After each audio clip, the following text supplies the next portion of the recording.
I introduced them at this point to the maturity matrix. And the maturity matrix helps us to see how to get the characteristics of maturity into people's lives. And it looks like this. When I use the term matrix, that sounds impressive, I guess. But there is a horizontal matrix and there's a vertical matrix. And on the horizontal matrix, what we're doing is we put the characteristics of maturity up here. So we've got worship, we've got fellowship, we've got biblical instruction, we've got service or ministry,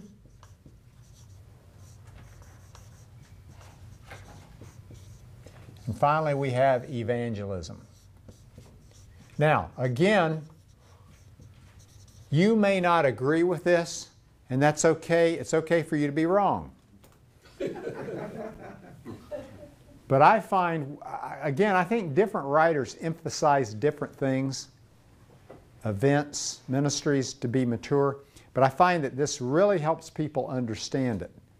Now, when I was working at Fellowship Bible Church, they went a different track, which was not a problem for me.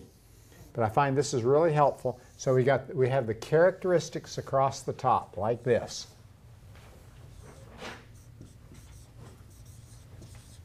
And over here, we have the primary ministries. So let's get them up here. Preaching, worship.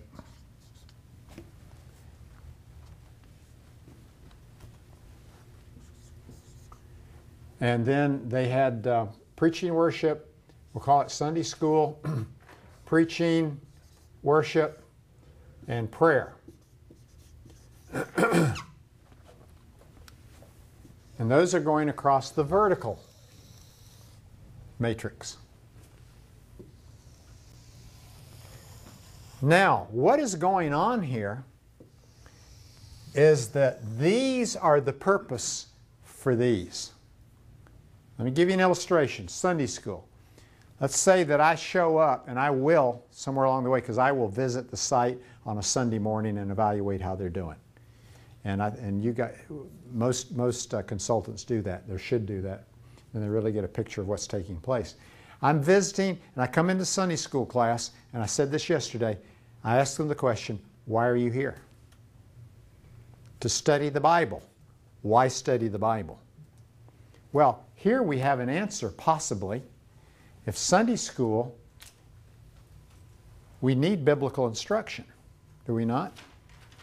So, we look at these, we look at what they're doing, and we're saying, all right, preaching and ministering, or preaching and worship, which characteristics are these ministries helping, using to help people implement these things in their lives? What's the answer to that? Worship. Worship? Anything else? Fellowship. Fellowship. You think? Yep. Why would you say fellowship?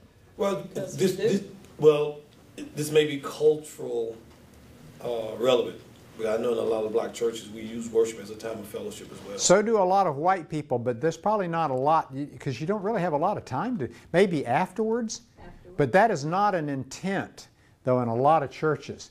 Now, perhaps small groups might be for fellowship.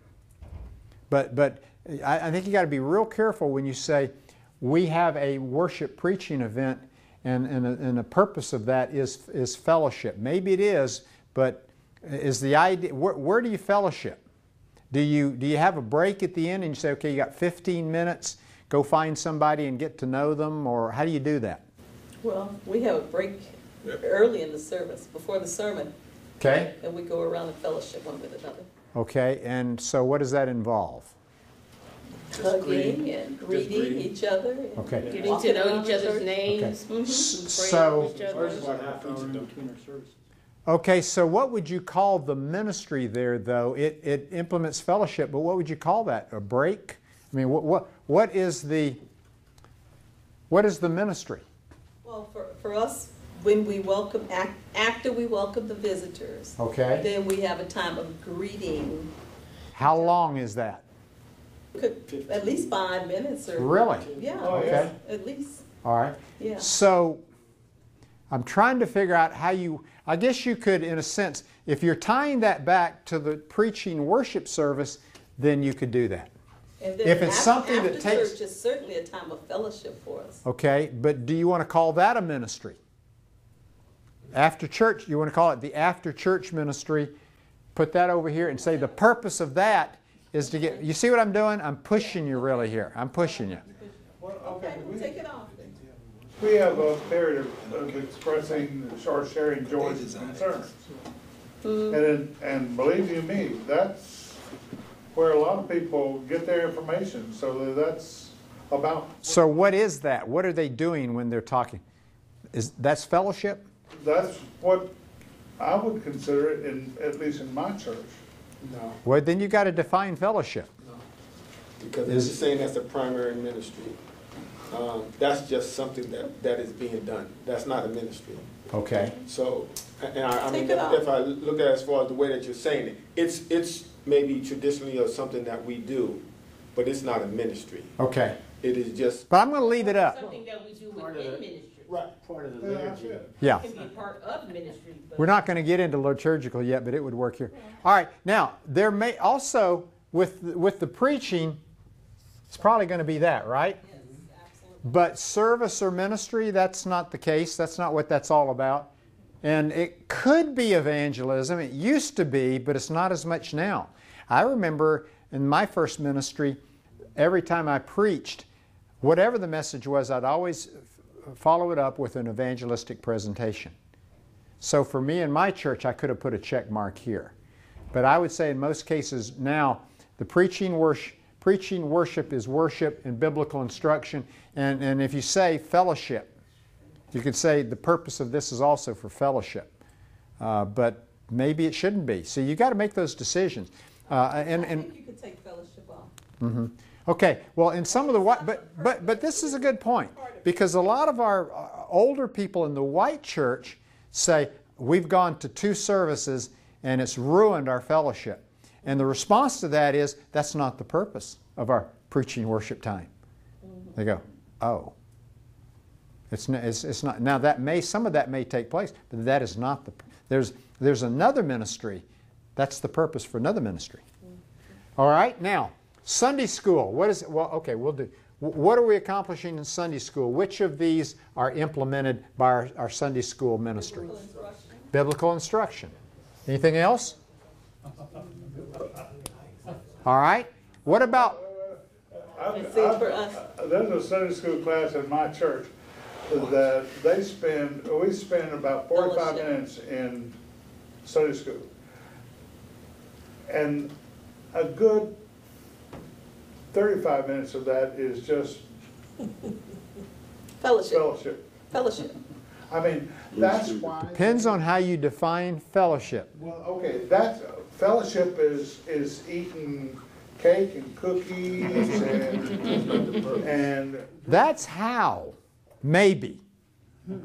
Most people think that fellowship is more than cake, cookies, and coffee. okay, how do you define fellowship? I would say, again, what I mentioned earlier. Remember, I went through and I said on here, I think it has to do with relationships along the lines of the one another And passages. that's exactly what this Sunday school class is. Okay, so, For our Sunday school, we see it as a small group, because we're very focused on small group ministry. Okay. And the purpose for small groups is connection and fellowship. well, maybe then it's a small group and not a Sunday school. It is Sunday school. And our Sunday school classes are considered small groups. Okay. All right, well, so we can do that. We can do that. We can say, But I don't want to mess you up. Just go ahead. But again, isn't this kind of catered to? see, what I'm showing you is this church I'm working with, and you're taking yours, and I'm trying to entertain both. Right. Oh, okay. But we're just To make sharing, you know, that different. So this is your model for the churches church that you're uses talking about. it for different purposes. This is their I model. mean, this is their model. This Yeah. is right. Okay. So I'm just, yeah. See, what you want to do, you're a consultant. No, it's good to look at these things, and that tests us. Just the clarity of everything is Yeah. this is geared what you're giving right now to us is based on a church, a specific Yes. church. It has nothing to do necessarily with what all of our input That's is. correct. Okay, That's that's correct. clarity for me. So you're working with the church. And we'll keep our mouth shut. And what we want to do is we're taking them through this process. All right? And so for most churches, I think a lot of them would tell you that fellowship is a purpose of this time. But really, I'm not sure that it is. And that's where you tell them, where you hear the complaints and where you tend to think, or you believe they think it's a fellowship time, is because they don't see their friends necessarily and they can't talk to them anymore. And we're saying, well, fellowship's a little more than that. And this is not the purpose of this time. And they go, oh, well, it is for me. Sunday school is probably primarily biblical instruction, could be something else. Preaching and worship again would be worship, biblical instruction, and then prayer. Why do we have preaching and worship twice? Because this church I'm working with on Sunday evening has a night. Yeah. Here's another way to do it. Preaching and worship AM Okay. and preaching and worship PM. And then we have a prayer meeting during the week. And where would you put that? Probably under worship. I think that'd be. And also Bible study. Well, that's not that model. I'm sorry. Oh, Well, it could be.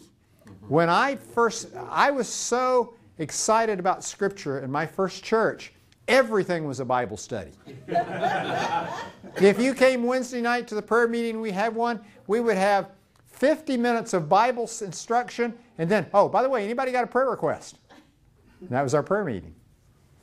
All right? So, now, this is the maturity matrix, and what we want, it helps us to get things up, and it's helping us to see why we're doing what we're doing. So, what are we doing? We're doing preaching and worship. Why are we doing that? Because that helps us to implement worship in people's lives and biblical instruction in people's lives, and maybe even evangelism.